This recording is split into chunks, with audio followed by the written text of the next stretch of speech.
चलिए, तो इस चैप्टर में कोई डाउट नहीं है तो मैं पढ़ा रहा हूँ अगला चैप्टर, शुरुआत करते हैं नेक्स्ट चैप्टर की। अगर किसी को कोई डाउट है इस चैप्टर में तो बता दीजिए। मैंने इस चैप्टर में अभी केवल टेस्ट छोड़ा है, मैंने बोला था जितने भी केमिकल टेस्ट हैं वो सारे हम एक साथ देखेंगे। तो हमें नेक्स्ट चैप्टर पढ़ना है, बुक का चैप्टर नंबर 3 जो कि है फिनॉल। नया पेज ऐड कर देता हूँ, चैप्टर नंबर है 3। चैप्टर नंबर है 3, नाम है फिनॉल।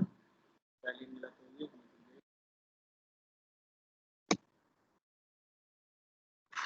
ठीक है जी, नाम है इसका फिनॉल। तो देख लेते हैं जल्दी से।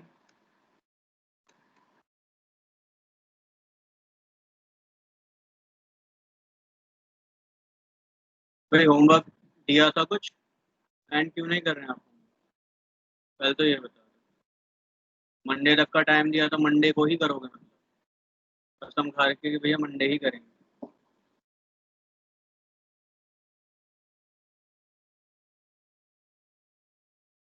चलिए देख लेते हैं फिनॉल। सबसे पहले बुक के अकॉर्डिंग ही चलता हूँ। तो सबसे पहले फिनॉल क्या है तो हम जरा देख लेते हैं। हम पे होती है भैया बेंजीन, है ना, ये है बेंजीन। तो बेंजीन का जनरल फॉर्मूला देखते हैं, C6H6 है। ठीक, और इसी बेंजीन का एक हाइड्रोजन मैं निकाल दूँ और इसकी जगह पे जोड़ दूँ एक OH। तो ये OH जोड़ने का मतलब क्या है, मैं ऑल जोड़ रहा हूँ कोई सा, है ना, अल्कोहल के तो लास्ट में ऑल आता है। दैट मीन्स यहाँ पे आप H को रिप्लेस कर देंगे अगर OH से, तो ये आप क्या पाएंगे, आप पाएंगे एक फिनॉल। ठीक है, तो जनरल फॉर्मूला फिनॉल का क्या बन जाएगा, C6H5। और ऑब्वियस बात है एक H को हटाया उसकी जगह पे क्या आ गया, OH आ गया, है ना। या फिर मैं इसको जनरल लिखाऊं C6H6O। तो ध्यान रखना है इसका। क्यों, क्योंकि एग्जाम में क्वेश्चन पूछ सकता है एक कंपाउंड ये C6H6O react with this form this, तो बता दो भैया ये कंपाउंड कौन सा है, या फिर ये मैकेनिज्म कौन सी है, ये नेम रिएक्शन कौन सी है। तो ऐसे करके भी क्वेश्चन पूछ सकता है। तो क्वेश्चन पूछने का तरीका कुछ ऐसा है, बस आपके माइंड में क्लियरिटी होनी चाहिए कि नहीं यार पूछा क्या गया है। क्वेश्चन को ऑब्वियस है, सेम फॉर्मूला C6H6O6 या फिर मैं C6H5O, C6H6O या फिर C6H5OH, अगर ऐसा ही दे देगा कंपाउंड और बोलेगा इसकी भी रिएक्शन कर दो, जैसे कि कोल्बी स्मिथ बोल देगा, जैसे कि रिमन डीमन बोल देगा, भैया वो क्वेश्चन तो कर दोगे। बट ऐसे जनरल फॉर्मूला लिख दिया जैसे यहाँ लिखा हुआ है तो फिर बड़ा डाउट सा आता है मन में कि भैया ये कंपाउंड कौन सा होगा। क्लियरली हर तरीके से सोचो चीजों को, तो जिससे आपको क्वेश्चन अटेम्प्ट करने में आसानी। ठीक, अब यहाँ बुक में कुछ टर्म्स दिए हैं, इन टर्म्स को देख लेते हैं। सबसे पहले दिया है मोनोहाइड्रिक फिनॉल। भैया आपकी आवाज ब्रेक हो रही है। मेरी आवाज ब्रेक हो रही है?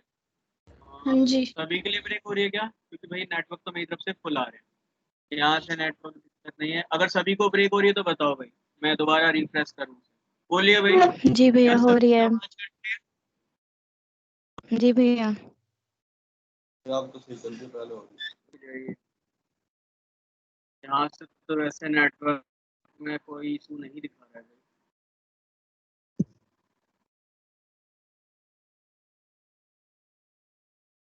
ये अंजलि कौन से चैप्टर के नोट्स मांग रहे हो भाई? फिनॉल के? हाँ फिनॉल के मैं सेंड कर दूंगा आज आपको क्लास के बाद। अगर आप फिनॉल के बोल रहे हैं तो फिनॉल का मैं यहीं से सेंड कर दूंगा क्लास के बाद।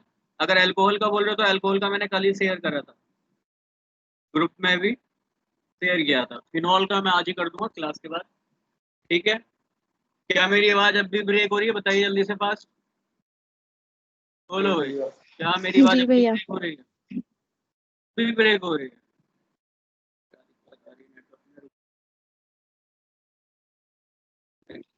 डाउनलोडिंग पे भी लगा है।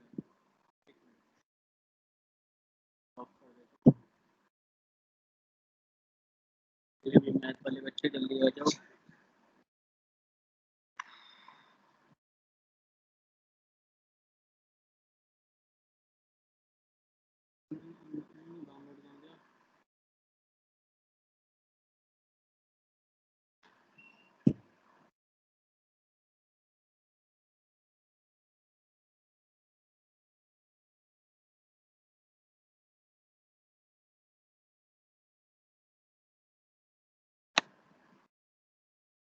भाई मेरी तरफ से तो मतलब कोई एरर दिखा नहीं रहा, नेटवर्क सिग्नल भी फुल है, क्योंकि अगर नेटवर्क वीक होते हैं तो यहाँ लिखा आता है कि नहीं हो रही भैया वीडियो, अब नहीं नहीं हो अब रहा नहीं ना, हो रही अब नहीं भैया। हो रही वीडियो।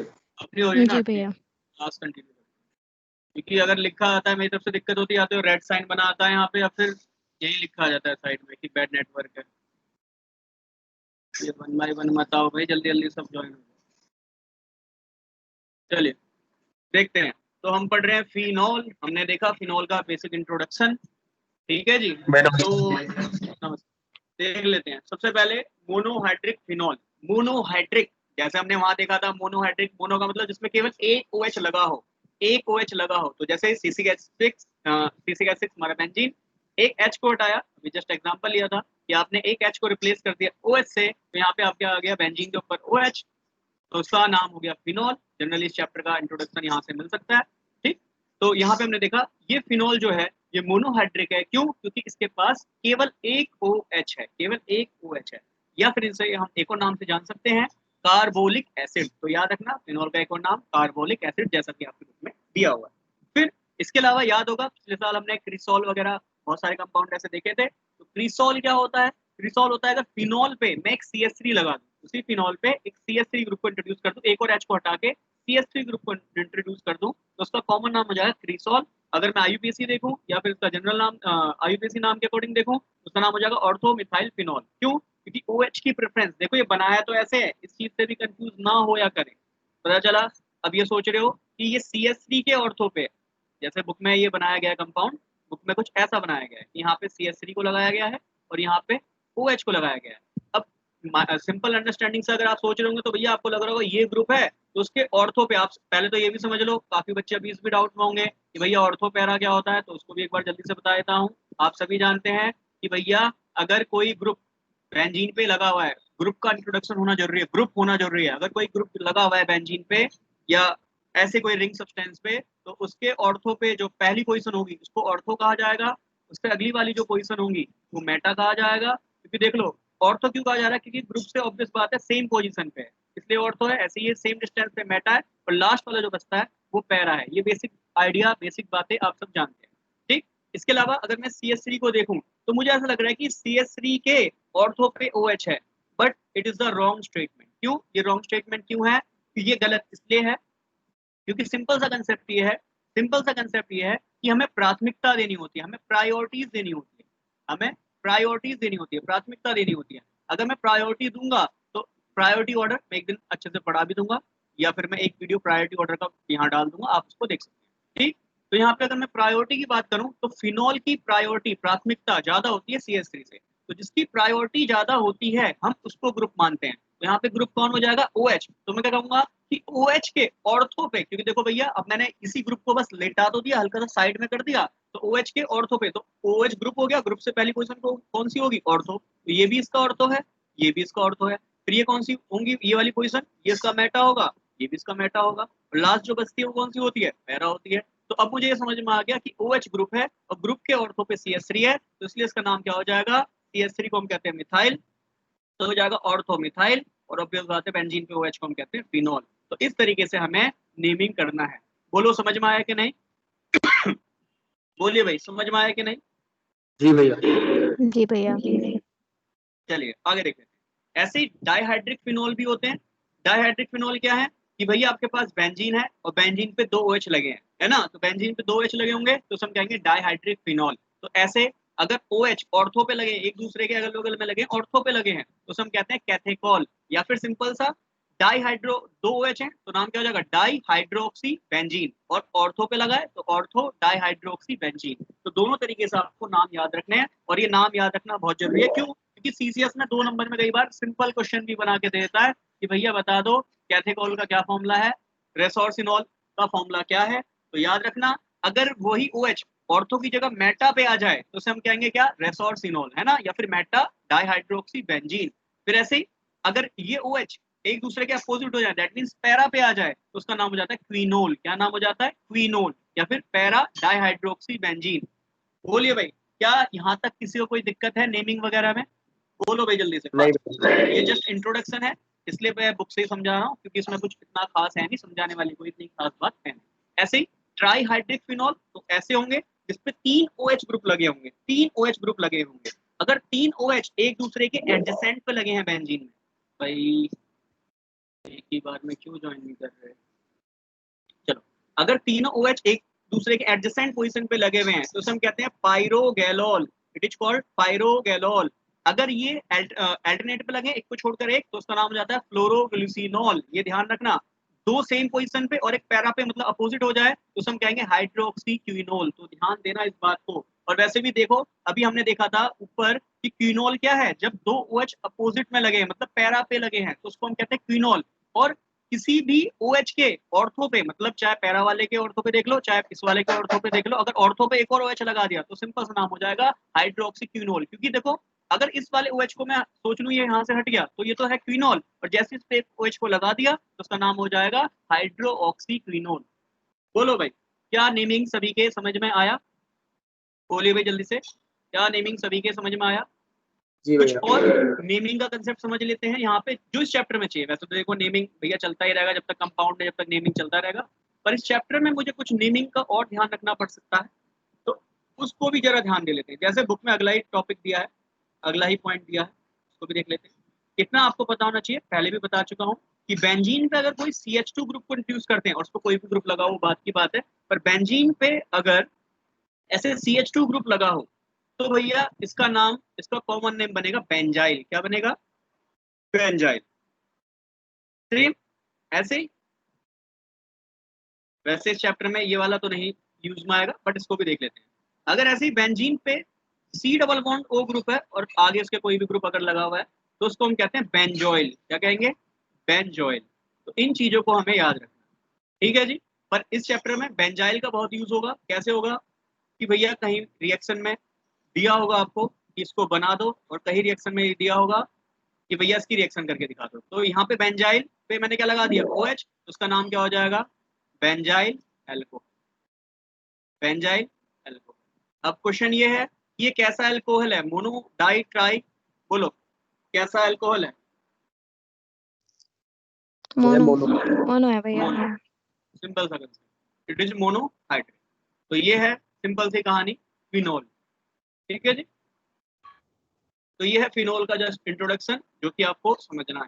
ठीक, अब चैप्टर में आगे बढ़ते ही यहाँ पे एक प्यारी सी रिएक्शन लिखी है। इस प्यारी सी रिएक्शन में लिखा है कि पहले देख लेते हैं प्रॉब्लम नंबर 1 है क्या बुक की। लिखा है describe the general method for the introduction of hydroxyl group in benzene nucleus. क्या कह रहा है कि बेंजीन न्यूक्लियस में जैसे कि यहाँ पे है C6H6 है, कह रहा है बेंजीन में कैसे आप OH को जोड़ोगे। यहाँ तो हमने सिंपल तरीके से ये बता दिया कि बेंजीन में से H को निकाल दो सॉरी, बेंजीन में से अगर आप H को निकाल दो और OH को डाल दो तो भैया वहां फिनोल बन जाता है। पर यहाँ पे क्या कह रहा है कि वो मेथड बताइए जिनसे हम बेंजीन में OH ग्रुप को इंट्रोड्यूस कर सकते हैं, दैट मींस फिनोल को बना सकते हैं। तो फिनोल को बनाने की विधि, the method of preparation of phenol, यहाँ पे पूछा गया है आपकी बुक में।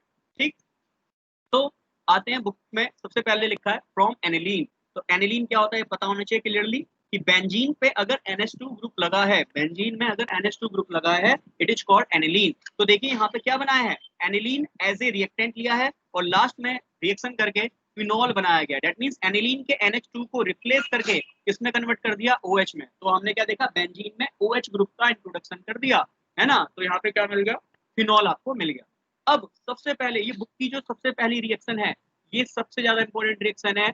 लास्ट आप अगर देखें 2012 से पेपर पैटर्न चेंज हुआ है, तो 2013 का अगर पेपर देखूं तो 2013 से 20 तक 7 साल के पेपर आ गए और हर साल ये रिएक्शन पूछी गई है। इस रिएक्शन को हम कहते हैं, जो पहली वाली रिएक्शन है ये 12th क्लास में भी होती थी। जैसे हम 12th क्लास में एंटर होते थे ये रिएक्शन वहां भी हमें देखने को मिलती थी, और इस रिएक्शन को हम जनरली कहते हैं diazotization reaction. Diazotize, azo, azo कौन सा ग्रुप होता है? N। देखो यहाँ लगा है, अगर मैं बीच में देखूं तो यहाँ लिखा है benzene diazonium chloride. Diazo group है, 2 N ग्रुप हैं, तो इसीलिए हम इसको कह रहे हैं diazotization reaction. That means मैंने सिंगल N को कन्वर्ट कर दिया डबल N में, तो उसका नाम क्या है? डाई एजोटाइजेशन रिएक्शन है। इस चैप्टर से रिएक्शन चल रही है और लास्ट चैप्टर तक ये रिएक्शन चलती ही रहेगी। बहुत इंपॉर्टेंट रिएक्शन है इस साल के पॉइंट ऑफ व्यू से। 2 नंबर में भी डायरेक्ट पूछा जाता है कि what is diazotization reaction, और 2.5 नंबर में अगर पूछेगा तो विद मैकेनिज्म पूछेगा कि डाई एजोटाइजेशन रिएक्शन क्या होती है, क्या इसका इंपॉर्टेंस है, क्या इसका रेलिवेंस है, और इसकी मैकेनिज्म को भी करके दिखा दो, इसकी मैकेनिज्म को भी करके दिखा दो। तो चलिए पढ़ते हैं, हम क्या पढ़ रहे हैं। तो यहाँ पे अगर मैं सिंपल सी भाषा में बोलूँ हम क्या पढ़ रहे हैं, तो मैं जल्दी से डाल देता हूँ, प्रिपरेशन ऑफ फिनॉल पढ़ रहे हैं, प्रिपरेशन ऑफ फिनॉल। ठीक है जी, तो हम फिनॉल की प्रिपरेशन पढ़ने जा रहे हैं, और उसमें पहला हम पॉइंट पढ़ रहे हैं जैसे कि बुक में लिखा है, फ्रॉम एनिलीन। ठीक है जी, एनिलीन से हम रिएक्शन करने जा रहे हैं।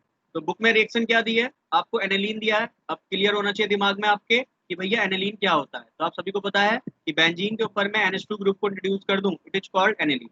ठीक, तो एनिलीन की अगर मैं रिएक्शन किससे कराऊंगा, मैं कराऊंगा एनिलीन की रिएक्शन प्लस NaNO2, NaNO2 इससे रिएक्शन कराऊंगा, और ये रिएक्शन 12th क्लास की ही रिएक्शन है। तो एक मिनट नेटवर्क चेक करें, से क्लियर हो जाए दो।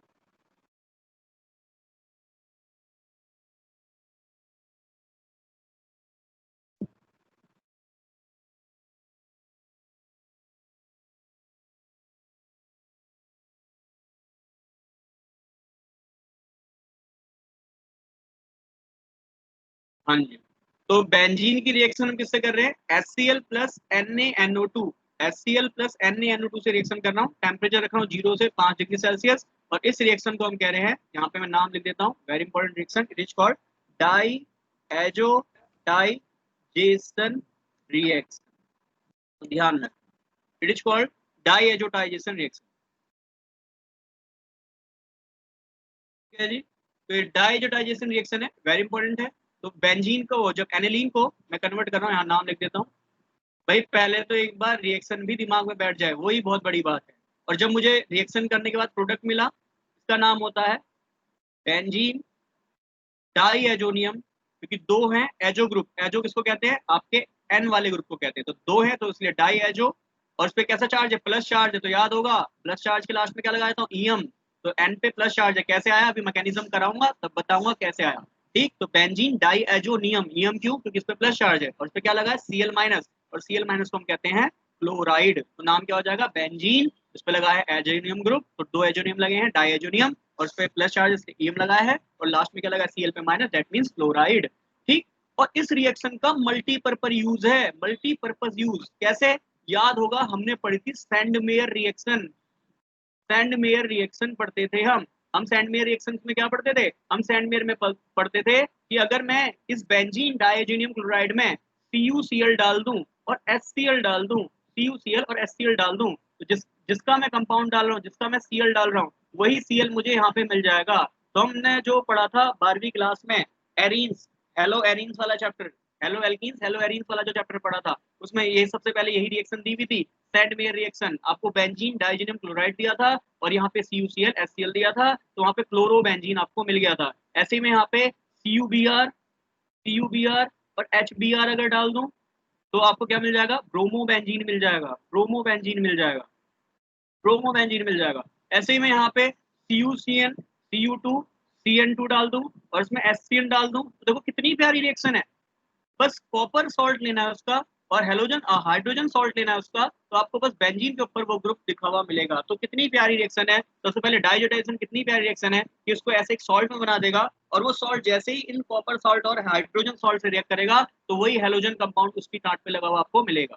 ठीक, पर हम क्या पढ़ रहे हैं, हमें फिनॉल का प्रिपरेशन पढ़ना है। तो फिनॉल का प्रिपरेशन पढ़ना है, तो बस हमने यहाँ पे क्या डाला, बॉइलिंग वाटर डाल दिया, बॉइलिंग वाटर डाल दिया, H2O डाल दिया। जैसे ही गर्म पानी इसमें डाला, तो हम क्या देखेंगे, यहाँ पे आपको मिल जाएगा बेंजीन, और बेंजीन के ऊपर मिल जाएगा भैया OH, मतलब वैसे तो CCH5 फिनाइल होता है ना फिनाइल अल्कोहल कह सकता हूँ, या फिर इसका नाम मैं सिंपल फिनॉल तो क्या ही रहा हूँ, फिनाइल अल्कोहल, उसको ही शॉर्ट में फिनॉल कहा जाता है।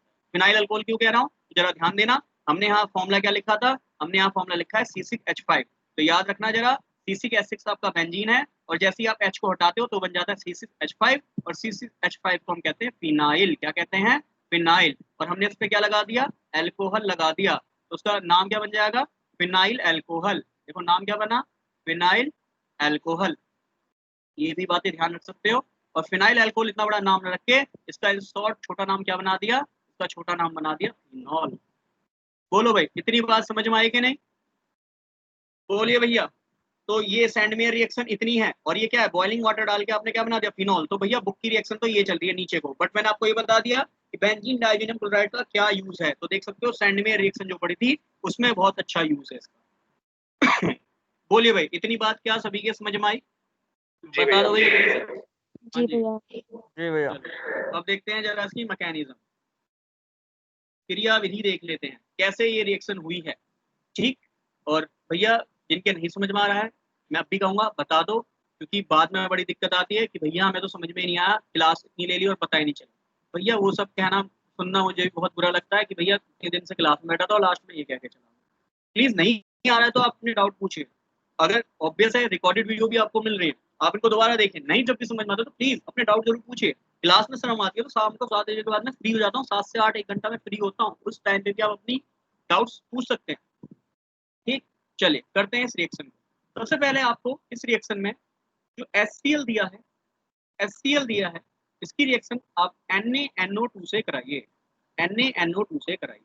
जब आप HCl की रिएक्शन NaNO2 से सोडियम नाइट्रेट से कराते हैं तो आपको यहाँ पे प्रोडक्ट में मिल जाता है, यहाँ पे आपको प्रोडक्ट में मिल जाता है HNO2 प्लस नमक। आपको प्रोडक्ट में मिल जाता है HNO2 प्लस नमक। देखो कितनी प्यारी सी रिएक्शन है। HNO2 मिल गया, एसिड है आपके पास, बेस है, आपको मिल गया सॉल्ट, और अब बेस बात है सॉल्ट मिल गया, पर वाटर के लिए OH ग्रुप होना जरूरी, यहाँ OH नहीं है तो आपको उसकी जगह पे मिल गया HNO2। HNO2 क्या होता है, एक एसिड होता है। HNO2 का अगर मैं स्ट्रक्चर बनाऊं तो देखो कैसा स्ट्रक्चर बनेगा, ये कुछ ऐसा स्ट्रक्चर बन जाएगा। क्यों? क्योंकि आप सभी को पता है ऑक्सीजन को 2 बॉन्ड की जरूरत होती है, एक हाइड्रोजन के साथ एक नाइट्रोजन के साथ। तो आपको नाइट्रोजन की भी कहानी पता है कि नाइट्रोजन को 3 बॉन्ड की जरूरत होती है, 2 ऑक्सीजन के साथ दिख रहे हैं, एक इधर वाले ऑक्सीजन के साथ दिख रहा है, तो एक बचेगा इस पे लोन पेयर ऑफ इलेक्ट्रॉन। ऐसी ऑक्सीजन पे आपको दिखेंगे 2 लोन पेयर ऑफ। तो स्ट्रक्चर बनाना आप सभी को बता चुका हूँ, बेसिक आइडिया आपको दे चुका हूँ स्ट्रक्चर के लिए कि नाइट्रोजन के आउटर मोस्ट में 5 इलेक्ट्रॉन होते हैं, 5 इलेक्ट्रॉन होते हैं, आप सभी जानते हैं। नाइट्रोजन का एटॉमिक नंबर 7 होता है, 2 और 5, तो भैया 5 है, तो यहाँ पे आप 1 2 ये 3 इलेक्ट्रॉन आपको दिख रहे हैं, तो 2 2 4 और एक 5 इलेक्ट्रॉन नाइट्रोजन के दिख रहे हैं। ऐसे ऑक्सीजन के आउटर मोस्ट में 6 होते हैं, 2 इलेक्ट्रॉन ये लोन पेयर के दिख रहे हैं, 2 4 ये दिख रहे हैं, और ये 5वां इलेक्ट्रॉन यहाँ है, छठा इलेक्ट्रॉन यहाँ है। क्या करेगा, शेयरिंग करके खुद को स्टेबल कर रहा है। तो ये बातें ध्यान रखना कैसे हम स्ट्रक्चर बना रहे हैं, मैंने कोई अपनी मर्जी से नहीं बनाया, बेसिक जो आइडिया है उससे ही मैं इन चीजों को बना रहा हूँ। बेसिक जो आइडिया इन्हीं से मैं इन चीजों को बना रहा हूँ। अब यहाँ पे ऑक्सीजन और नाइट्रोजन में कौन ज्यादा इलेक्ट्रोनेगेटिव है, तो अगर मैं इलेक्ट्रोनेगेटिविटी देखूं, विद्युत ऋणात्मकता देखूं, तो ऑक्सीजन की विद्युत ऋणात्मकता ज्यादा है, तो ऑक्सीजन की इलेक्ट्रोनेगेटिविटी ज्यादा है, तो उस पर आएगा भैया पार्शियल माइनस चार्ज। तो नाइट्रोजन पे कैसा आएगा, पार्शियल प्लस चार्ज। ठीक है जी। अगर मैं इसको ब्रेक करूंगा तो समझ में ये आ गई कहानी कि ऑक्सीजन ही 2 इलेक्ट्रॉन लेके जाएगा, ऑक्सीजन ही 2 इलेक्ट्रॉन लेके जाएगा। तो यहाँ पे ऑक्सीजन 2 इलेक्ट्रॉन लेके जाएगा, यहाँ से आपको मिलेगा OH minus plus NO plus, NO plus, और NO प्लस को हम कहते हैं नाइट्रोसोनियम आयन। ये हमने इनऑर्गेनिक में भी पढ़ा था, जब हमने पढ़ी थी इनऑर्गेनिक में नेमिंग, तो नाइट्रोसोनियम आयन आपको यहाँ पे मिल गया। और भैया OH को हम कहते हैं हाइड्रोक्साइड आयन, ये तो आप जानते हो, बस इसको याद रख लेना कि यहाँ पे क्या मिल रहा है, नाइट्रोसोनियम आयन आपको मिल रहा है। ठीक। मैकेनिज्म अभी हम थोड़ा स्पीड में भी करेंगे, क्योंकि बस इस चैप्टर का ये मेन रिएक्शन है, ये लास्ट तक पढ़ना है, तो इसलिए इसको मैं थोड़ा स्लोली समझा रहा हूँ ताकि आपके दिमाग में चीजें अच्छे से चली जाए। तो देखो भैया, यहाँ पे आपको क्या दिया, इसके बाद एनिलीन दिया है, एनिलीन दिया है, और एनिलीन दिया है तो यहाँ पे कौन सा ग्रुप आपका प्रेजेंट है, NO प्लस। तो भैया आ जाओ क्लास 1 पे, जो मैंने आपको बेसिक इंट्रोडक्टरी क्लास डाली और जो यूट्यूब पे भी पढ़ा हुआ है सेशन, उसमें क्या देखा हमने, उसमें हमने ये देखा था कि हमारा सबस्ट्रेट क्या है, एनिलीन है, एनिलीन पे क्या है, नाइट्रोजन है, नाइट्रोजन पे क्या है, लोन पेयर ऑफ इलेक्ट्रॉन है, इलेक्ट्रॉन का मतलब माइनस चार्ज है, तो मेरे सबस्ट्रेट पे माइनस चार्ज है, तो मुझे कैसा रिएजेंट लेना पड़ेगा जिसपे प्लस चार्ज है। तो बोलो ऊपर वाली जो हमने अब तक क्रिया विधि करी है, मैकेनिज्म का जो ऊपर वाला पोर्शन क्या है, तो उसमें मुझे क्या मिल गया, नाइट्रोनियम, ईएम आ गया प्लस चार्ज, मतलब प्लस चार्ज मिल गया, मेरे सबस्ट्रेट पे है माइनस चार्ज, तो मैंने क्या बना लिया, नाइट्रोनियम आयन बना लिया जिसपे है प्लस चार्ज। तो सबस्ट्रेट पे है मेरे माइनस, रिएजेंट पे है प्लस, तो दैट मींस यहाँ पे इलेक्ट्रोस्टैटिक इंटरेक्शन होना बहुत ही आसान काम होगा। तो जैसे ही नाइट्रोजन अपने 2 इलेक्ट्रॉन पेयर, मतलब जो इलेक्ट्रॉन पेयर है, इसको डोनेट करेगा NO को, इसको डोनेट करेगा NO को, तो आप क्या देखेंगे कहानी, ये आपका है एनिलीन, या मैं बोलूँ बेंजीन।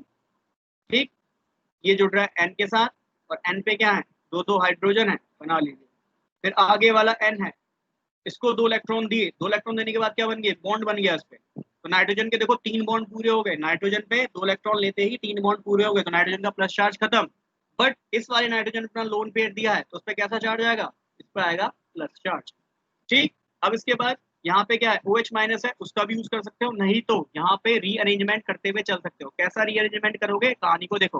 हाइड्रोजन क्या करेगा, ये वाला हाइड्रोजन अपने 2 इलेक्ट्रॉन आगे शिफ्ट कर देगा। कहाँ शिफ्ट कर रहा है, इस वाले नाइट्रोजन और इस वाले नाइट्रोजन के बीच में। जैसे ही ये अपने 2 इलेक्ट्रॉन यहाँ शिफ्ट कर रहा है तो बगल ये वाले नाइट्रोजन पे 3 बॉन्ड पूरे हैं, तो बगल वाला ऑक्सीजन क्या करेगा कि तेरे पास एक्स्ट्रा इलेक्ट्रॉन अगर आ रहे हैं तो चल कोई नहीं, 2 इलेक्ट्रॉन मैं अपनी तरफ वापस ले लेता हूँ, क्योंकि 2 इलेक्ट्रॉन तेरे पे आ रहे हैं तो 2 इलेक्ट्रॉन मैं अपनी तरफ ले लेता हूँ। क्यों, क्योंकि ऑक्सीजन वैसे ही इलेक्ट्रोनेगेटिव है और आपको पता है पाई के जो बॉन्ड होंगे वो वीक बॉन्ड होंगे और वीक बॉन्ड आराम से टूट जाएगा, इसलिए ऑक्सीजन 2 इलेक्ट्रॉन की तरफ ले लेगा। अब कहानी को और अच्छे से समझना, आगे समझ लेना। यहाँ पे आपके पास है ये नाइट्रोजन, इस पे से एक हाइड्रोजन तो 2 इलेक्ट्रॉन देकर निकल गया है ना, 2 इलेक्ट्रॉन दे दिए तो H प्लस यहाँ से निकल गया। फिर अगले वाले नाइट्रोजन को सिंगल बॉन्ड था, अगले वाले नाइट्रोजन पे सिंगल बॉन्ड था, 2 इलेक्ट्रॉन लेने के बाद ये बॉन्ड हो गया डबल। फिर अगला वाला नाइट्रोजन ऑक्सीजन से जुड़ा है, 2 इलेक्ट्रॉन से जुड़ा था, डबल बॉन्ड से जुड़ा था, बट 2 इलेक्ट्रॉन जो है वो ऑक्सीजन की तरफ खींच लिए तो ऑक्सीजन पे आया माइनस चार्ज। माइनस को स्टेबल करने के लिए जो यहाँ से H प्लस निकला वो H प्लस यहाँ पे आके जुड़ गया। फिर अब इस वाले नाइट्रोजन पे देखूं, इस वाले नाइट्रोजन को, पहले वाले नाइट्रोजन को देखूं तो इस पे अब भी 4 बॉन्ड है, 1 2 3 4। यहाँ भी नाइट्रोजन पे कितने बॉन्ड थे, यहाँ भी नाइट्रोजन पे 1 2 3 4। तो भैया नाइट्रोजन पे 4 बॉन्ड है तो यहाँ भी कैसा चार्ज था, प्लस चार्ज, तो यहाँ भी कैसा चार्ज आएगा, यहाँ पे भी प्लस चार्ज आएगा।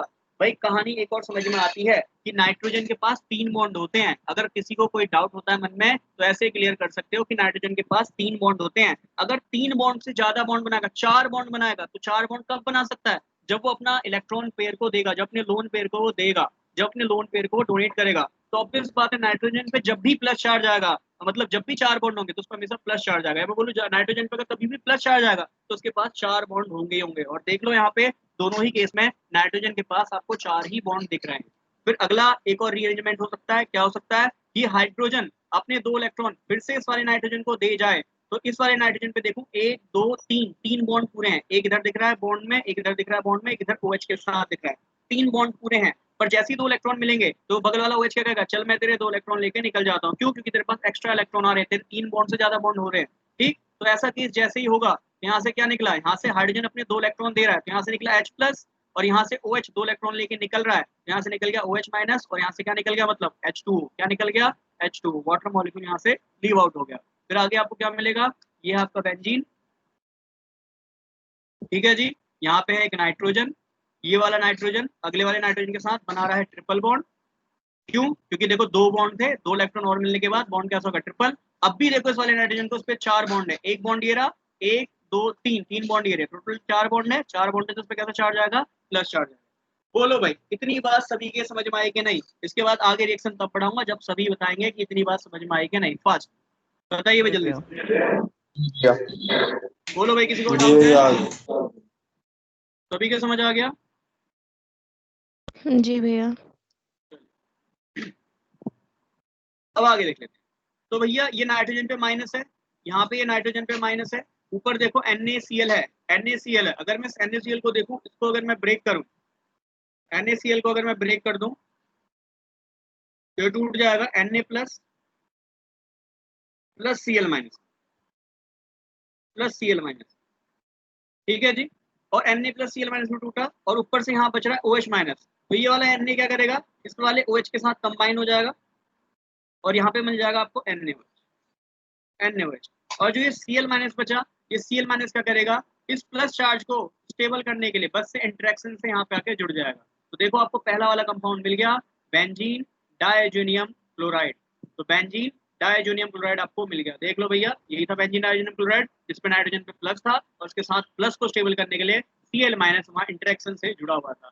तो भैया ये है आपका कंपाउंड नंबर 1, दैट मीन्स आपने बेंजीन डायजोनियम क्लोराइड बना लिया, दैट मीन्स आपने डाइजोटाइजेशन कर लिया। और डाइजोटाइजेशन किया भी करके देखी, आपको क्या मिल गया, वही प्रोडक्ट मिल गया जो आपको चाहिए। ठीक है, दोबारा प्रैक्टिस करिए, मैकेनिज्म की जितनी प्रैक्टिस करेंगे उतना ही आइडिया क्लियर होता चलेगा। अब इसके बाद आगे देख लेते हैं।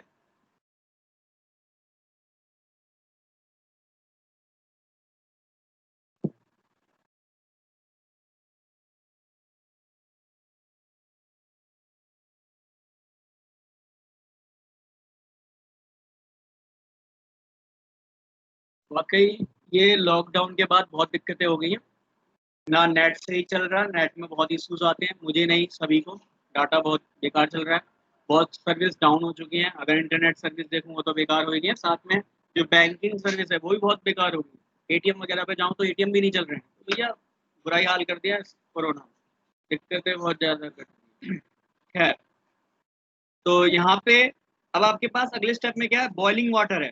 बॉइलिंग वाटर मतलब उबलता हुआ पानी, और आपको पता है उबलते हुए पानी की एनर्जी ज्यादा होगी। तो आप सभी को पता है वाटर तो वैसे न्यूट्रल होता है, पानी किससे रिएक्ट नहीं करता।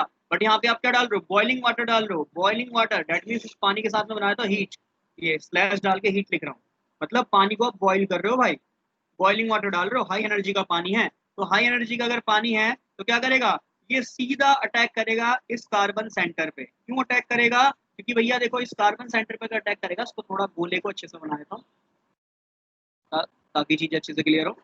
तो यहाँ पे बॉन्ड है, ये बॉन्ड है एक, ये बॉन्ड है, और ये जैसे इस कार्बन सेंटर पे, इस वाले कार्बन सेंटर पर अटैक कर रहा है, इस कार्बन सेंटर पर अटैक करेगा तो इस कार्बन पे एक बॉन्ड ये दिखाई दे रहा होगा आपको ऊपर, एक बॉन्ड ये इधर वाला दिखाई दे रहा है आपको, और एक बॉन्ड ये इधर दिखाई दे रहा है, और एक बॉन्ड ये डबल दिखाई दे रहा है। तो यहाँ पे आपको कार्बन के 4 बॉन्ड पूरे दिख रहे हैं, जैसे अटैक कर रहा है कार्बन के आपको 4 बॉन्ड पूरे दिख रहे हैं। ठीक है जी, तो कार्बन के 4 बॉन्ड आपको पूरे नजर आ रहे हैं, डेट मीन्स कार्बन के 4 बॉन्ड पूरे हैं, 8 इलेक्ट्रॉन पूरे हैं। आप 2 इलेक्ट्रॉन दे रहे हैं, डेट मीन्स कार्बन की इलेक्ट्रॉन डेंसिटी को, इलेक्ट्रॉन के घनत्व को बढ़ा रहे हैं। तो बगल वाला नाइट्रोजन क्या करेगा, 2 इलेक्ट्रॉन लेगा और लीव आउट हो जाएगा। क्यों लीव आउट हो जाएगा, तो दूसरी कहानी ये है कि नाइट्रोजन पे प्लस चार्ज है, नाइट्रोजन भी क्या चाहता है कि मेरा प्लस चार्ज खत्म हो जाए। जो मैंने शुरू में लोन पेयर दिया था, वो लोन पेयर से जो 2 इलेक्ट्रॉन दिए थे वो मेरे तक वापस नहीं आए। जैसे ये पानी बैक साइड अटैक करेगा तो नाइट्रोजन के जो लोन पेयर के 2 इलेक्ट्रॉन उसने दिए थे वो भी वापस से निकल जाएंगे, वो भी वापस से निकल जाएंगे। तो यहाँ पे क्या निकल जाएगी, नाइट्रोजन गैस निकल जाएगी। तो एन ट्रिपल बॉन्ड एन, तो भैया नाइट्रोजन गैस का ये फॉर्मूला होता है एन ट्रिपल बॉन्ड एन। तो हमें मैकेनिज्म से ये बात भी क्लियर हो गई कि एन ट्रिपल बॉन्ड एन निकल गया, या फिर मैं कहूँ N2 गैस मेरी निकल गई। क्यों, क्योंकि नाइट्रोजन ने 2 इलेक्ट्रॉन लिए, जो 2 इलेक्ट्रॉन शुरू में दिए थे वो 2 इलेक्ट्रॉन वापस ले लिए, तो उसका भैया प्लस चार्ज हो गया खत्म, प्लस चार्ज हो गया फिनिश। अब उसके बाद ये बॉन्ड है, ये बॉन्ड है, ये बॉन्ड है, यहाँ पे है O, इस पे लग रहा है ये वाला H, ये वाला लग रहा है एक और H, और ऑक्सीजन ने लोन पेयर दिया है, तो जो इलेक्ट्रॉन देता है उस पर क्या चार्ज आता है, प्लस चार्ज। अब देखो यहाँ से क्या बच रहा है, एक Cl माइनस आपको अब भी दिख रहा है, यहाँ पे Cl माइनस आपको अब भी दिख रहा है। तो Cl माइनस क्या करेगा, इस वाले प्रोटॉन को एब्स्ट्रैक्ट कर लेगा। क्यों कर लेगा, कि भैया हमें प्लस चार्ज भी खत्म करना है। ये इतनी लेट सो के कौन आ रहा है भैया। तो Cl माइनस जैसे ही अपने 2 इलेक्ट्रॉन हाइड्रोजन को देगा, क्यों देगा, रीजन बहुत सिंपल है, क्या है कि भैया ऑक्सीजन को अपना प्लस चार्ज खत्म करना है। तो Cl अपने 2 इलेक्ट्रॉन जैसे ही हाइड्रोजन को देगा, तो आपको पता है हाइड्रोजन को बॉन्ड बनाने के लिए 2 इलेक्ट्रॉन की आवश्यकता होती है। तो Cl जब उसको 2 इलेक्ट्रॉन दे रहा है, तो ऑक्सीजन और उसके साथ के जो 2 इलेक्ट्रॉन है बॉन्ड है, उसके 2 इलेक्ट्रॉन किसको दे जाएगा, इस वाले ऑक्सीजन को दे जाएगा। क्यों, क्योंकि ऑक्सीजन ने पहले वाले स्टेप में अपना लोन पेयर दिया है, तो वो चाहेगा कि मैंने जो 2 इलेक्ट्रॉन दिए हैं वो मेरे जो 2 इलेक्ट्रॉन है वापस मेरे पास आ जाए, और वापस आने का तरीका सिंपल सा Cl उसको दे देगा। यहाँ से क्या निकल जाएगा, HCl गैस निकल जाएगी, HCl गैस निकल जाएगी, और आपको प्रोडक्ट में क्या मिल जाएगा, जो आपको डिजायर्ड प्रोडक्ट चाहिए था, फिनॉल आपको मिल जाएगा। बोलो भाई, क्या सभी के इतनी बात समझ में आई कि हमने कैसे बनाया phenol by diazotization reaction. बोलो भाई जल्दी से। भैया एक चीज पूछनी थी, हाँ जी बोलिए। यहाँ पे जब NaCl को ब्रेक किया था ना, ऊपर जो आपने ग्रीन पेन से लिखा हुआ है, हाँ जी, हाँ जी इसमें जो Cl बाद में कनेक्ट हुआ, ये कैसे जोड़ा, मतलब इसमें ये डैश डैश करके भैया, हमें जोड़ा नहीं है। डैश डैश का मतलब यहाँ पे ये है कि आपको पता है यहाँ पे नाइट्रोजन पे प्लस चार्ज है, क्लोरीन पे माइनस चार्ज है। प्लस और माइनस के बीच में क्या होता है, इलेक्ट्रोस्टैटिक इंटरेक्शन होता है, इलेक्ट्रोस्टैटिक इंटरेक्शन होता है, डेट मीन चार्ज एक दूसरे को अट्रैक्ट करेंगे। तो नाइट्रोजन के प्लस चार्ज को बस ये Cl इंटरेक्ट कर रहा है, उससे जाके स्टेबल हो जा रहा है, ताकि आपको क्या मिल जाए, salt. What is a salt, तो सॉल्ट के लिए जनरली हम देखते हैं सॉल्ट एक ऐसी कंपोनेंट है जहां पे आपको प्लस चार्ज भी देखने को मिलेगा, जहां पे आपको माइनस चार्ज भी देखने को मिलेगा। तो देखो यहाँ पे बेंजीन डाइएजोनियम सॉल्ट, क्लोराइड कह रहे हो, वैसे इसका नाम बेंजीन डाइएजोनियम क्लोराइड है, बट इसको सॉल्ट भी कहा जाता है, बेंजीन डाइएजोनियम सॉल्ट। तो उसको सॉल्ट क्यों कहा जा रहा है, क्योंकि इस पे प्लस चार्ज भी है, क्योंकि इस पे माइनस चार्ज भी है। जैसे NaCl में हम देख रहे हैं Na पे प्लस चार्ज भी है, Cl पे माइनस चार्ज भी है, तो उसे भी मैं सॉल्ट कह रहा हूँ। बोलिए भाई, तो उसके बस चार्ज को स्टेबल करने के लिए उससे इंटरेक्ट हो रहा है। ठीक, बोलो, ओके भैया, और बोलो ठीक भाई, है किसी का भैया। कोई डाउट नहीं भैया। नहीं है तो चलिए आगे पढ़ लो। अब एक और मेथड दिया है, from benzene sulphonic acid, benzene sulphonic acid से कैसे ये बन रहा है, तो भाई देख लेते हैं। सिंपल वन लाइनर मैकेनिज्म है, ठीक है, मैं डायरेक्ट 2 डाल के इसको लिख रहा हूँ, ठीक। तो बेंजीन सल्फोनिक एसिड क्या है भैया, देखो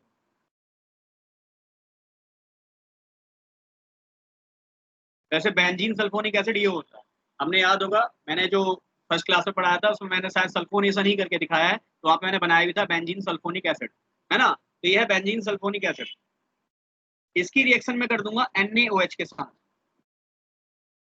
NaOH के साथ, और इसे मैं कर दूंगा हीट, इसे मैं कर दूंगा हीट, और हीट करते हैं मुझे फिनॉल मिल जाएगा। कैसे मिल जाएगा, सिंपल सा मैकेनिज्म है कि आपके पास NaOH दिया है, इस NaOH को ब्रेक कर लीजिए तो टूट जाएगा Na प्लस में और OH माइनस, Na प्लस में और OH माइनस। देखो एक चीज और कहूंगा, ये मैकेनिज्म है, रटने की कोशिश मत करना, रटोगे तो अब भी कह रहा हूँ 100% एग्जाम में कंफ्यूजन ही कंफ्यूजन हो जाएगी कि भैया ये हो कैसे रहा है, बहुत ज्यादा कंफ्यूजन होगी, इसलिए कह रहा हूँ रटना मत, समझना, बोल बोल के करो मैकेनिज्म को कि भैया ये ऐसा क्यों हो रहा है। तो देखो यहाँ पे OH माइनस आएगा, भैया आप जानते हो सल्फर ज्यादा इलेक्ट्रोनेगेटिव है, ये बॉन्ड बन रहा है सल्फर के बीच में और कार्बन के बीच में, तो सल्फर ज्यादा इलेक्ट्रोनेगेटिव, इस पर आएगा माइनस, तो कार्बन पे कैसा चार्ज आएगा, प्लस चार्ज। सिंपल सी कहानी। OH माइनस क्या करेगा, कहाँ अटैक करेगा, 100% माइनस है तो 100% प्लस पे अटैक करेगा, जैसे ही प्लस पे अटैक करेगा तो आपको पता है इस वाले कार्बन के पास 4 बॉन्ड पूरे हैं, 4 बॉन्ड पूरे हैं तो बगल वाला सल्फर 2 इलेक्ट्रॉन लेकर निकल जाएगा, बगल वाला सल्फर 2 इलेक्ट्रॉन लेके निकल जाएगा, यहाँ से क्या निकलेगा HSO3, और इस पे क्या चार्ज है, माइनस चार्ज है, HSO3 आपको यहाँ पे मिल गया जिसमें माइनस चार्ज है, और यहाँ पे OH माइनस आके सीधा सीधा जुड़ गया, दैट मीन्स आपको फिनॉल, दैट मीन्स आपको सिंपल सी कहानी। इस मैकेनिज्म को करना चाहो करो, नहीं करना चाहो स्किप कर सकते हो, बस एक बेसिक आइडिया लिख सकते हो कि हाँ भैया प्रिपरेशन ऑफ फिनॉल आता है तो पहला वाला तो याद करना ही 100% एनिलीन याद करना ही करना है, क्यों, क्योंकि इसमें एक और इंपॉर्टेंट रिएक्शन छुपी हुई है जिसका नाम है डाईएजोटाइजेशन रिएक्शन। अगली रिएक्शन को स्किप कर सकते हो, नो प्रॉब्लम, क्यों, क्योंकि पहले आता था ये क्वेश्चन, पहले का मतलब 2013-14 में एक बार आया था क्वेश्चन कि भैया फिनॉल की प्रिपरेशन बता दो कि कैसे फिनॉल बनेगा, पर अब ऐसा क्वेश्चन नहीं आता, अब तो फिनॉल की नेम रिएक्शन आती है। फिनॉल की नेम रिएक्शन कैसे, जैसे बोलेगा रीमन टीमन रिएक्शन क्या है बता दे, 12वीं क्लास में पढ़ा था, कोल्बे स्मिथ रिएक्शन क्या है बता दे, उसकी मैकेनिज्म करके दिखा दे। अब ऐसा क्वेश्चन नहीं पूछता कि how will you prepare phenol, phenol कैसे बनाओगे, उसकी क्रिया विधि कर दो, तो अब ये तो पुराने क्वेश्चन हो गए और ऐसा क्वेश्चन अब पूछता भी नहीं। अब क्वेश्चन क्या पूछेगा कि भैया फिनॉल में जो ये रीमन टीमन रिएक्शन है कैसे होगी, फिनॉल की क्या कहते हैं, अब जैसे फिनॉल में बहुत सारे रिएक्शन पढ़ने वाले हो, रीमन टीमन हो गई, आपकी कोल्बे स्मिथ रिएक्शन हो गई, तो बोलेगा ये रिएक्शंस आप कैसे कर रहे हो ये बता दो, ठीक, तो इन पे ज्यादा फोकस करेगा।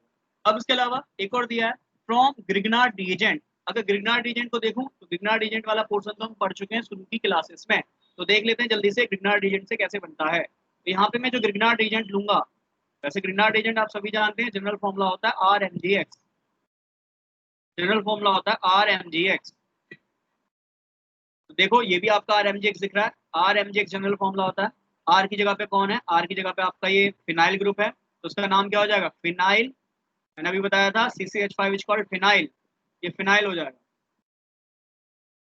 ये हो जाएगा फिनाइल, ठीक। इस पे आगे लग रहा है मैग्नीशियम, और फिर मैग्नीशियम के आगे लग रहा है ब्रोमाइड, उसका नाम हो जाएगा फिनाइल मैग्नीशियम ब्रोमाइड, ठीक है जी।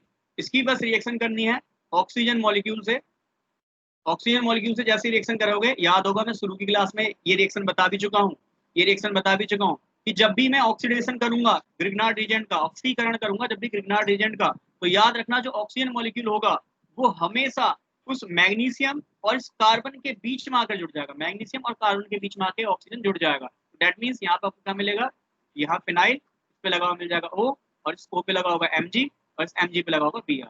इतनी सी कहानी आपको देखने को मिलेगी, ठीक है जी। तो यहाँ पे O, यहाँ पे बनाया था Mg, और यहाँ पे बनाया, अगले स्टेप में करना है हाइड्रोलाइसिस, हाइड्रोलाइसिस आप सभी जानते हैं कैसे करना होता है, ठीक, मैकेनिज्म भी करके बता चुका हूँ और सिंपल तरीका भी बता चुका हूँ। यहाँ पे ऑक्सीजन है, ऑक्सीजन पे 100% माइनस चार्ज होगा, मैग्नीशियम मेटल है उस पर 100% प्लस चार्ज होगा, और भैया आपको पता है पानी पे जो H प्लस वाला पार्ट होगा वो कहाँ आके जुड़ेगा, माइनस पे, और जो OH माइनस वाला पार्ट है वो कहाँ आके जुड़ेगा, Mg पे, तो भैया आपको सिंपल सा मिल जाएगा Mg, यहाँ मिलेगा OH, और इस OH पे यहाँ मिल जाएगा Br, तो भैया ये आपका लीव आउट हो जाएगा, और आपको आपका जो फिनॉल है प्यारा प्रोडक्ट, जो फिनॉल है वो आपको, ठीक है जी। ध्यान, तो ये है ग्रिग्नार्ड एजेंट से। ऐसे ही बहुत सारी रिएक्शन है, ऑयल फ्रैक्शन वगैरह कैसे ये बनता है, इसको एक बार पढ़ सकते हैं, तो एक बार पढ़ सकते हैं, इतना इंपॉर्टेंट नहीं है क्योंकि भैया देखो टाइम कम है, तो इतना सिलेबस तो पढ़ना है वैसे भी कोई बनता नहीं है, इतना सिलेबस हो जाए तो हम जल्दी जल्दी मेन मेन बातें देख लेंगे, मेन मेन चीजें देख लेंगे कैसे हम फिनॉल बना रहे हैं। ऐसी डो प्रोसेस, इसको याद रख सकते हैं, 2 नंबर में पूछा जाता है डो प्रोसेस क्या है, ठीक है जी। ऐसी राशिक प्रोसेस, इनको दोनों को ही देख लेते हैं एक बार, मैकेनिज्म वगैरह आप खुद ही कर लेंगे, इजी सा मैकेनिज्म है। सबसे पहले राशिक प्रोसेस देख लेते हैं। बस जो यहाँ लिखा है वो इसी को करना है। क्या लिखा है, in this is the modern method, ये मॉडर्न मेथड है प्रिपरेशन का, फिनॉल बनाने का। इसमें लिखा है कि बेंजीन को एयर, एयर का मतलब जनरली ऑक्सीजन है, HCl गैस के साथ पास कराया जाता है और कैटलिस्ट लिया जाता है, उत्प्रेरक लिया जाता है CuCl2 और 250 डिग्री पे इसको हीट किया जाता है, फिर क्लोरोबेंजीन मिलता है और क्लोरोबेंजीन को लास्ट में स्टीम के साथ मिल जाता है, स्टीम के साथ। अच्छा, वाटर की कुछ प्रॉपर्टी होती है, मैंने जनरली ये बात क्वेश्चन पहले भी पूछा है, तो वाटर 0 डिग्री पे क्या होता है, 0 डिग्री पे क्या होता है, वाटर 25 डिग्री पे क्या होता है, जल्दी से मुझे बताइए। और वाटर 100 डिग्री पे क्या होता है, जल्दी से बताइए। जल 100 डिग्री पे क्या होगा ये बताइए, और जल 250 डिग्री पे क्या होगा ये भी बताइए, फास्ट जल्दी से बताइए, ये वे भी सौ लास्ट पे टाइम एनसीईआरटी सौ में। पे वे 100 पे वेपर 250 पे स्टीम। 100 पे क्या है और 0 पे क्या है, आइस। भैया ये माइक बंद कर दीजिए, वाटर घर की कहानी आ रही है किसी की बात, वो ना सुना है, ठीक। तो 0 degree Celsius, 25 degree Celsius, 100 degree Celsius पे ऑब्वियस बात है क्या होगा, वेपर फॉर्म में आ जाएगा, ठीक है जी, वेपर फॉर्म में आ जाएगा। 250 पे क्या होगा, यस 250 पे क्या होगा, स्टीम होगा, वेरी गुड। तो ये सब कहानी आप जानते हैं, पर यहाँ पे एक कहानी और जाननी है क्या, कि प्रेशर भी 1 एटमॉस्फेरिक होना चाहिए। प्रेशर चेंज करेंगे तो भैया यहाँ टेम्परेचर पे भी चेंज आएगा, मतलब जो 0 डिग्री पे आइस आपको दिख रही है वो 0 डिग्री के नीचे फिर आपको आइस नहीं दिखेगी। ये पढ़ेंगे हम फिजिकल में, जब हम पढ़ेंगे चैप्टर लास्ट के क्या फेज इक्विलिब्रियम वाला, तो हम देखेंगे पानी कैसे अपनी अपनी स्टेट को चेंज कर लेता है। मतलब एक एटमॉस्फेरिक प्रेशर, प्रेशर का बहुत इंपॉर्टेंट रोल है। अगर आप 1 ATM पे देख रहे हो तो 0 डिग्री पे पानी और आइस मिलेगा, बट अगर अगर प्रेशर को 2 ATM कर दोगे तो और मतलब 4 आपको आइस दिखना शुरू हो जाएगा। अगर आप प्रेशर को और कम कर दोगे, 180.5 कर दोगे, तो पानी 0 डिग्री पे सॉलिड नहीं होगा, फिर वो माइनस और कम टेम्परेचर पे जाके सॉलिड होगा। तो इनको हम देखेंगे फेज इक्विलिब्रियम में कैसे यहाँ पे स्टेट चेंज हो जाती है टेम्परेचर चेंज करने पे या एटमोस्फेयर प्रेशर चेंज करने पे। 1 मिनट रुक जाओ, यहाँ बैड नेटवर्क आ रहा है आज, ये सच में बहुत नेटवर्क फ्लक्चुएशन है, बहुत ही ज्यादा।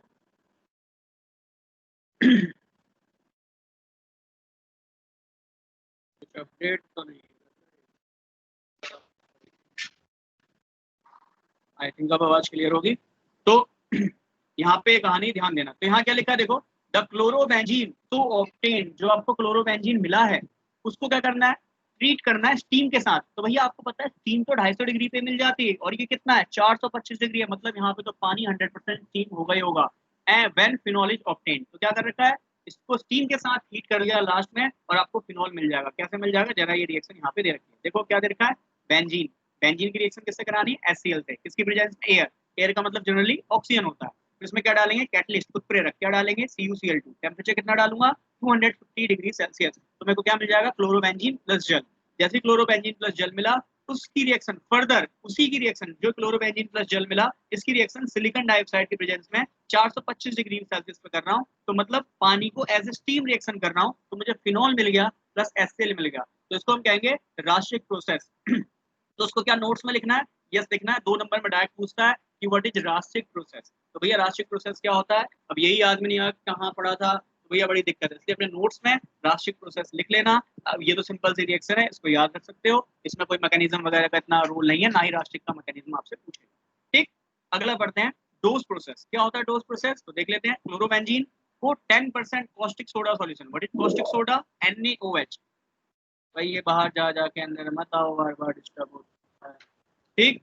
तो क्लोरोबेंजीन को 10% कॉस्टिक सोडा, दैट मींस आपके NaOH से रिएक्शन कराऊंगा, 300 से 350 डिग्री सेल्सियस पे रिएक्शन कराऊंगा, हाई प्रेशर पे रिएक्शन कराऊंगा, तो आपको मिल जाएगा सोडियम फिनॉक्साइड, नमक प्लस पानी। फिर सोडियम फिनॉक्साइड की जैसी HCl से रिएक्शन कराऊंगा, आपको मिल जाएगा फिनॉल प्लस नमक।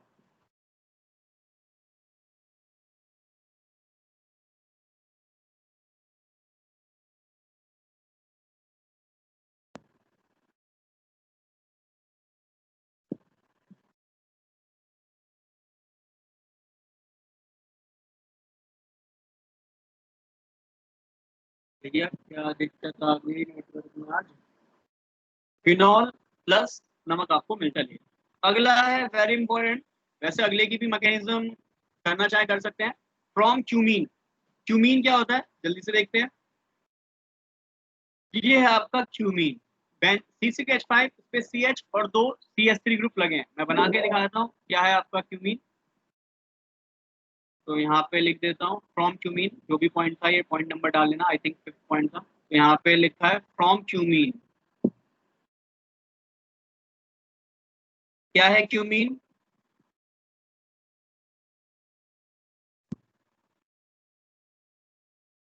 ये वेरी इंपॉर्टेंट रिएक्शन है। ये क्यूमीन आपसे 2.5 नंबर में भी पूछा जा चुका है। ये होता है भैया आपका क्यूमीन। भैया स्क्रीन में आ रही? भैया स्क्रीन विजिबल नहीं हो रही। स्क्रीन विजिबल नहीं हो रही, ऐसा क्यों?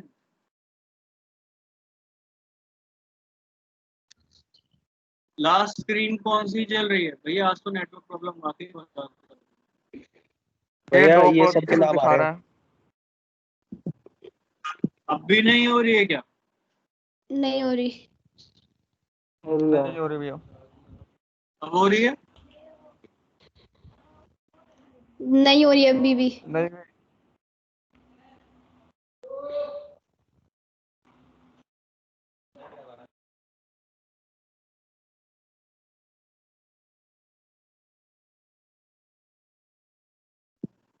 अब बताइए भाई, स्क्रीन शेयर हो रही है क्या? नहीं भैया। दोबारा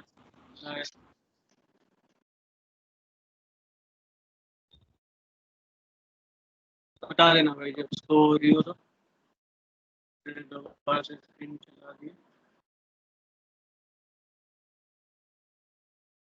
ऑनलाइन का फायदा भी ऑनलाइन का नुकसान भी है ये भैया, टोटली डिपेंडेंट ऑन द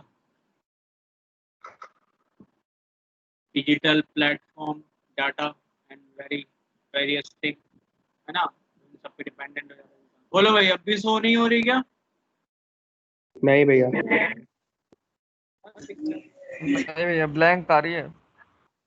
एक बार सभी लोग अपना बैग जाए और दोबारा से वापस ज्वाइन करें, मतलब ऐप को बंद करके दोबारा ज्वाइन करो, क्योंकि भाई मेरी साइड से तो हो रही है और नेटवर्क भी अब ठीक आ रहे हैं। बीच में एक बार गड़बड़ हुई थी एक दो बार, बट हाँ नेटवर्क ठीक है। एक बार सभी बैग जाके दोबारा जल्दी से आ जाए।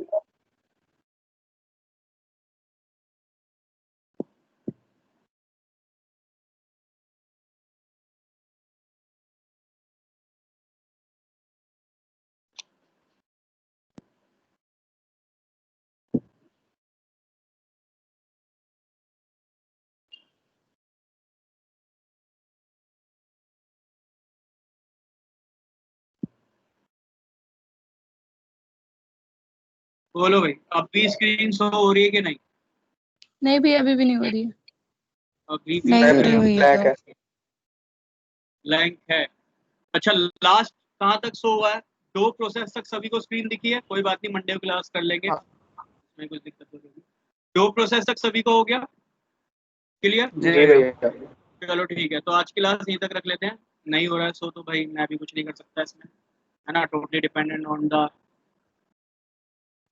कंप्यूटर। भैया ये शो नहीं कर रहा है, कंप्यूटर महाराज, कंप्यूटर माँ से नाराज है, नहीं कर रहे हैं, क्योंकि देखो मैंने दोबारा से इसको कनेक्ट भी करके देखा बट दिक्कत ही आ रही है। और इस माइक्रोसॉफ्ट टीम में थोड़ा दिक्कत है भी, मुझे लगता है ऐसा, क्योंकि जनरल में अगर दूसरे ऐप चलाता हूँ तो उसमें दिक्कत नहीं आती है, बट ये काफ़ी बार कंप्यूटर को भी पूरा हैंग कर देता है, तो बहुत दिक्कत है इसमें। खैर कोई नहीं, अगर नहीं सो हो रही है, 2 प्रोसेस तक हो गया, उसके अपने नोट्स क्लियर करें वहां तक।